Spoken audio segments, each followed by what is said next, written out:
Restons à Goma où près de 25% de la population du Nord Kivu est en déplacement suite à la guerre d'agression rwandaise sous la belle du M23. Déclaration du coordonnateur humanitaire en RDC au sortir de sa rencontre jeudi avec le gouverneur militaire de province. Bruno Lemarquis précise qu'il faut des solutions politiques pour mettre fin à ce conflit armé. Il le dit dans ce propos recueilli par Patrick Sialoua. Et 25% à peu près de la population du Nord Kivu est déplacée. Donc ce sont des chiffres vraiment hors de proportion. La crise humanitaire, elle ne date pas d'hier, elle date d'il y a très longtemps, de plusieurs décennies. Mais depuis un an, il y a eu une augmentation des besoins humanitaires du fait de la résurgence de certains conflits, notamment celui avec le M23,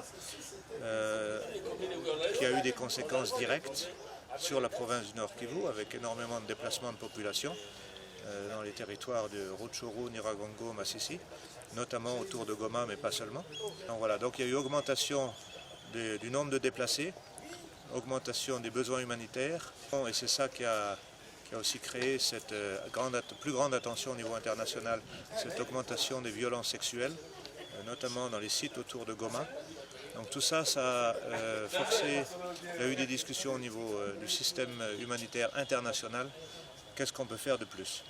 Le système international humanitaire a déclaré ce qu'on appelle l'activation maximale au mois de juin, c'est-à-dire que tous les acteurs sont censés maintenant faire encore plus pour venir en aide aux populations dans le besoin.